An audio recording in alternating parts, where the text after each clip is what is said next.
Hello there and welcome to the Sheffield United versus Liverpool preview. Hope you're doing very well on today, which is Friday. It is the end of the working week and my God, am I absolutely feeling it myself. I hope that you guys are managing to take care of yourselves and having a good time, or as good a time as possible, and also genuinely hope that you're all doing very, very well. Now, feel free to get your comments in the comment section below ahead of this game. It kicks off on Sunday. I think it's the late kickoff, 7:15. Um, and let's make no mistake, obviously, like every single game, it's going to be an important game because everyone is on our tails right now. I think the only positive that I could come out with is if we don't win this game, we can only drop as low as seventh at the moment because the teams that are behind us aren't on the required amount of points just yet to take us any lower in the table. Now, I don't want to kick off the video on a negative point there, so what I want to do is I'm just going to go and have a quick look at the old table here. So Liverpool are on 40 points. We have one win and four straight losses in the Premier League recently, which isn't good. It's not good.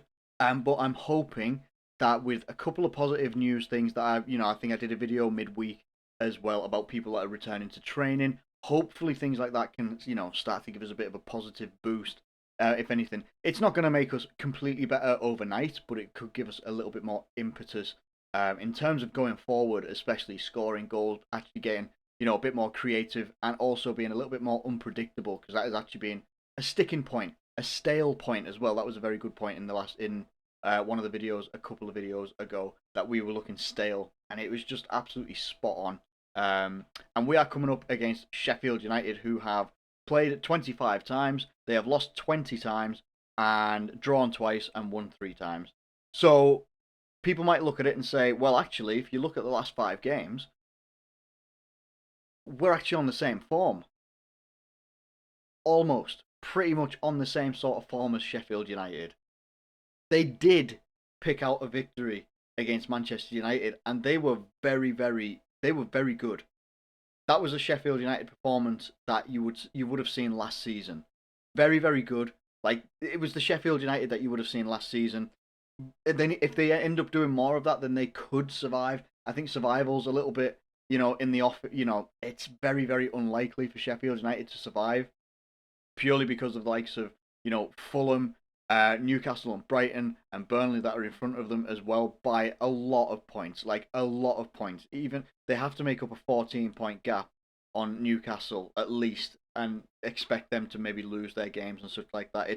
It's not very realistic, but they are starting to look a little bit more dangerous. There is a player or two that I'm looking at as well that could cause us problems, especially with our defensive issues as well, taking into account our defensive issues that here and there as well. But we're going to take a dive over to Twitter first of all. We're going to be looking at James Pearce's Twitter first of all, and then we're going to go to This Is Anfield. Just some comments and stuff regarding Klopp and his press conference that he did at 1 o'clock today. Klopp on Henderson, it's not a quick one, but we all hope there's a possibility for him to still play a few games this season. Now, a lot of places or articles or journalists are reporting that Jordan Henderson could be out for 5 to 6 weeks. Some are saying 6 to 8 weeks. Klopp reckons could be like an end of the season when he comes back, maybe the last game or two, which is a lot longer than a lot of places are actually reporting.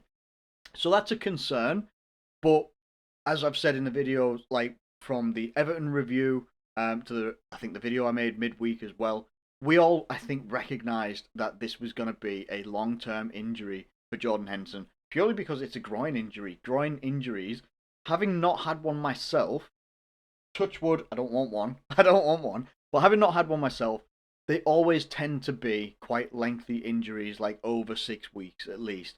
So it's almost like a minimum sort of basis for injuries of that type is 6 weeks.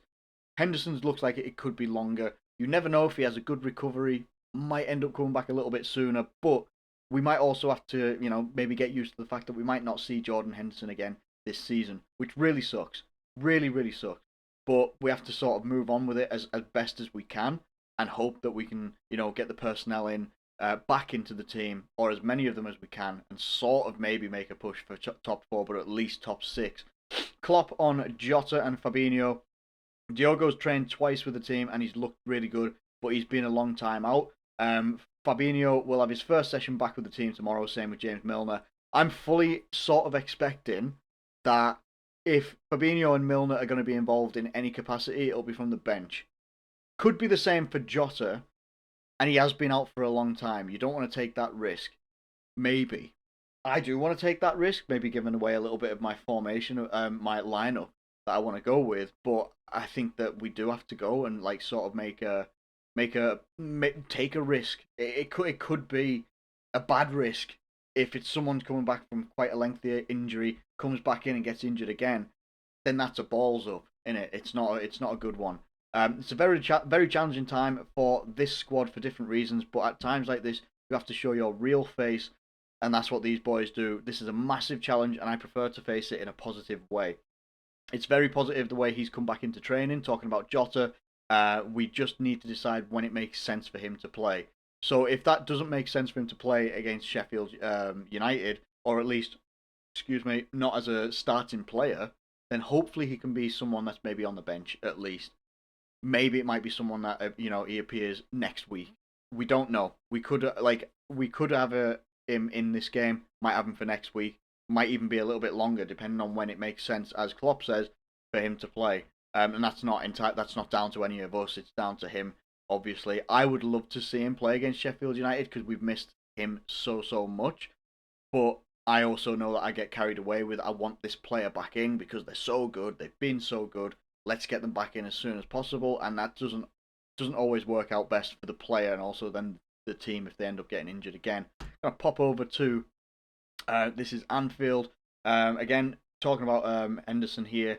Klopp on Fabinho, he's not with the team. On Jota, trained twice with the team. Klopp was asked about Alisson. No comment about that. I don't want to read anything about that. No time for that. Klopp says he hasn't thought about whether Alisson will play on Sunday or not. We'll come to that in my starting lineup anyway. But I could not believe the news of Alisson's father passing away in the manner that happened. Like I when I first read like the headline, I thought it was maybe his dad was elderly or something like that, or it just for it to be of drowning in a lake is just it's just passing away. People, family members passing away is just tragic enough, but in such circumstances like that, it's so sad. It really is just so sad, and I really feel for Alisson.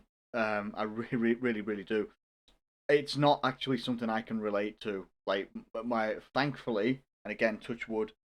Thankfully, my parents are still both here, but I cannot imagine what Alisson's feeling, what he might be going through, everything like that. It's just, yeah, it's beyond football. Like it's above football what he's going through, and if he doesn't play on Sheffield United, or if he maybe chooses or asks not to, total no questions, no questions whatsoever. Like just I'm not even sure. I've never been a high level athlete. Come on, look at me. But like I don't know, having lost family members and stuff like that, sometimes in quick succession as well, it doesn't half take a toll. And yeah, so whatever happens there, whatever the decision is, right behind it, and right behind Alisson as well.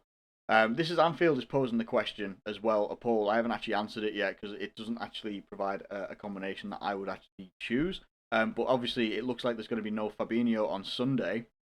So what would we do at centre back? Now seems like a good time to pop over to the formation and lineup that I'm going to over here.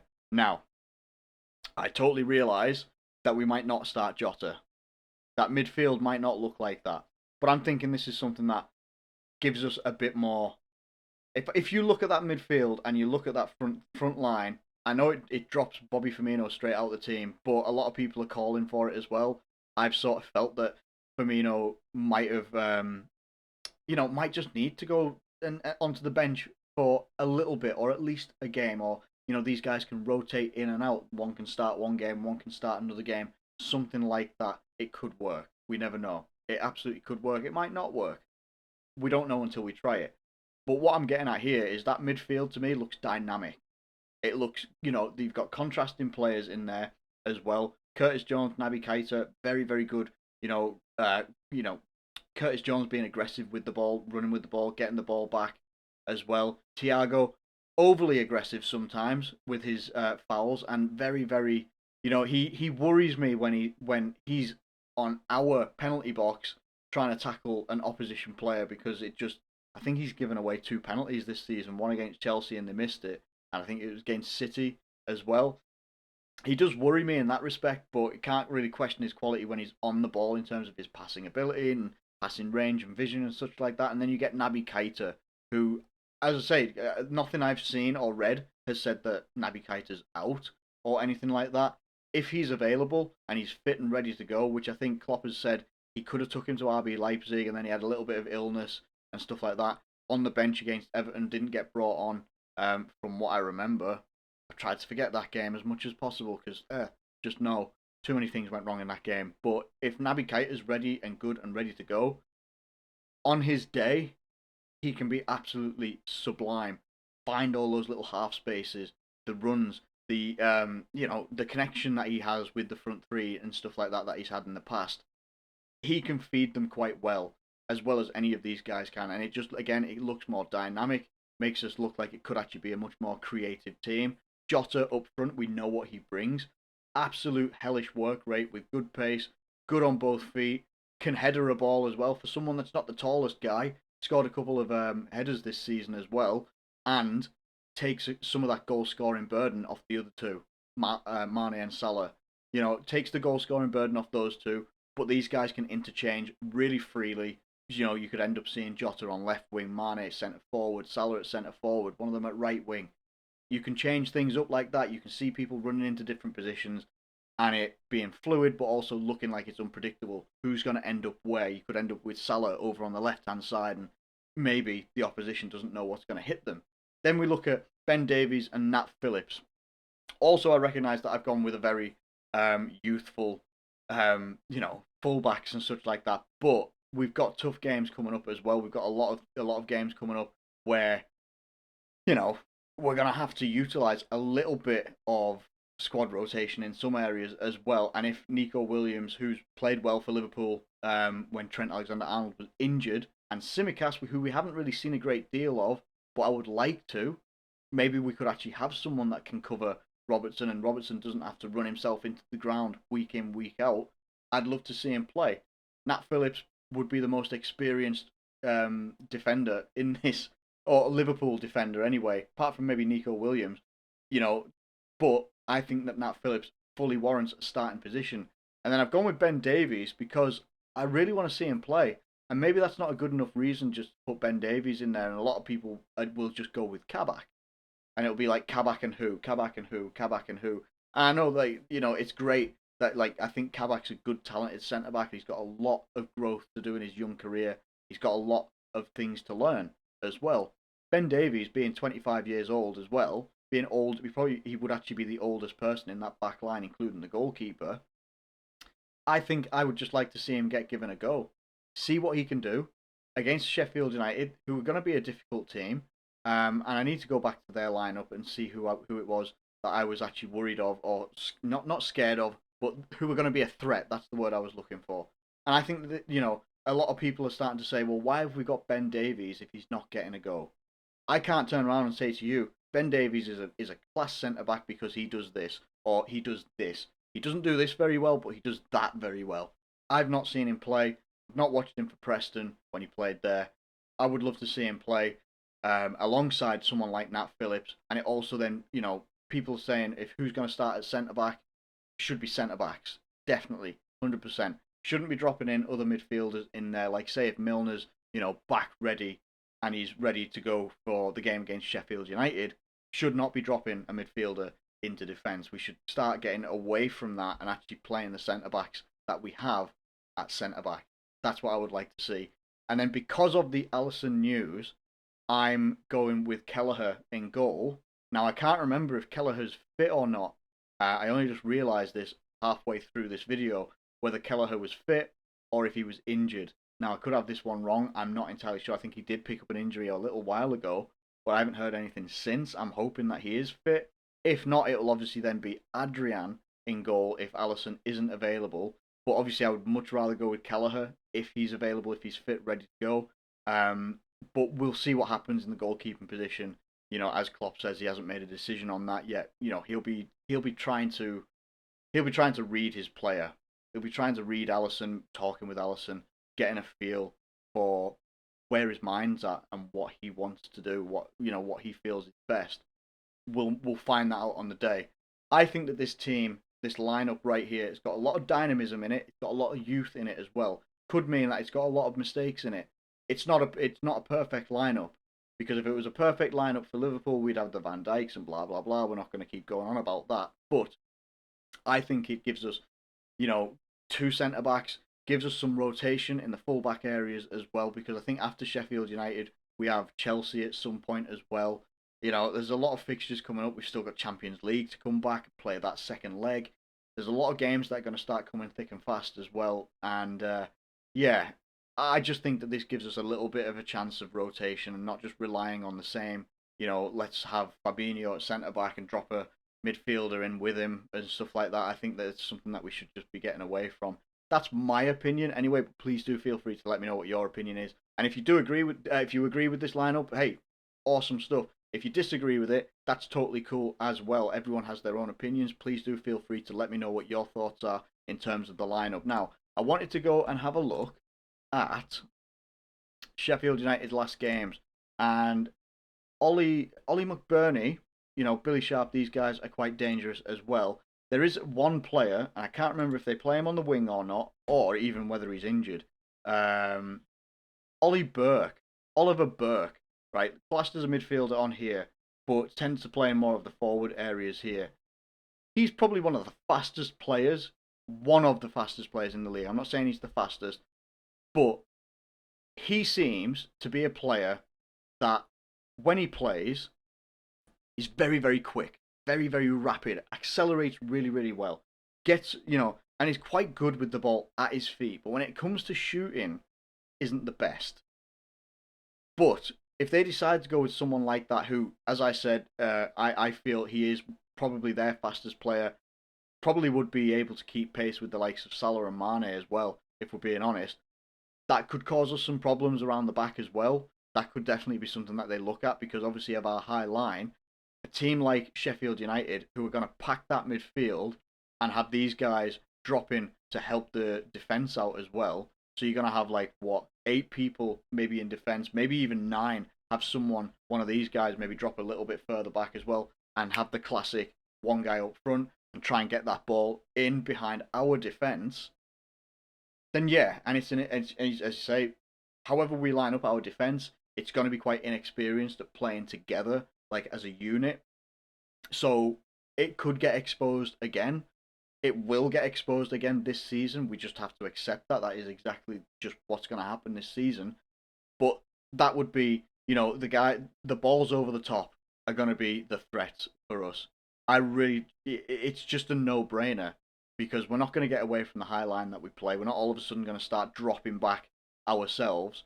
We're going to control possession. We're going to, be passing the ball in and around this sort of area. So when the opposition's like, yep, we're going to be passing the ball here, pass the ball there, try and make a breakthrough, lose the ball, and then it's going to get punted up front by either Jagielka, Ampadu, Keane Bryan, or whoever else. I can't even remember the name, like John Egan, but I think he might be injured. Whoever else it might be, going to punt that ball as much as they can, as far as they can, and as accurate as they can. That's probably going to be the game plan for Sheffield United as well, because they're not going to be guys that are holding possession or anything like that. They're not going to get many chances or many shots, but still, they're going to cause threats. They're going to cause problems. So whoever we line up with in our defence, we just kind of have to wish and hope that things go well. That's really what we're going to have to do. Now, obviously, in terms of the table, we need to be picking up points. We do. We really, really need to be picking up points. We can go level on points with Chelsea. I think we would still be below them, unless something bad happens with their goal difference, because I think that does mean their goal difference is better than ours. Not by a great deal, but it is still better than ours. We're not going to catch West Ham or anything like that just yet. But we do. We need to be picking up not just points. We need to be picking up wins. That is exactly what we need to be picking up. Because if we lose this game or draw this game and go on to like 41 points, then Everton have the chance of going above us. Aston Villa and Tottenham and even Leeds as well. Arsenal aren't even out of it as well. These guys can start closing the gap to that sixth or seventh position as well, and it puts a lot of pressure on us because I think we have. I'm looking at the wrong game here. Never mind. We have. Who have we got? So yeah, Sheffield United, and then we've got Chelsea straight away. Like not straight away afterwards, like a week later, but still, like big games are coming. I know we've got Arsenal coming up at some point as well, and they're you know they're a threatening team as well. Things aren't going to get easier for Liverpool, but we need to start picking up points like ASAP. So I'm gonna go. I'm gonna go for a 2-1 victory for Liverpool, which is such a it's such an unlikely scoreline for Liverpool because Sheffield United can be quite notoriously difficult to break down. This season they started off very badly, but they can also stifle teams. That performance they put in against Manchester United, while that wasn't Man United at their best, still it was still a very good performance. They got a win there as well. Like I don't know. I'm going for 2-1 Liverpool because I want us to win so badly. I really do. So badly so we can actually start maybe actually celebrating a Premier League win and start maybe picking up a bit of momentum for, solidifying a top 6 place, and then hopefully we can move on to possibly a top 4 place as well. But a lot has got to happen between now and then. I'm going for a 2-1 victory for Liverpool, but please do feel free to let me know what you think in the comments below about this game, ahead of this game, and who should be playing. I imagine a lot of people are going to disagree with the lineup that I've put out there as well, but hey, it's all about opinions, and that is just how it is. You're entitled to yours, and I'm entitled to mine. It's all good. It's all gravy. Thank you ever so much for watching this video. If you have enjoyed it, please do like it and subscribe if you're new around here. Thank you ever so much for watching. Once again, please do take care of yourselves. Look after yourselves. Look after someone around you as well if you can. And I'll catch you later.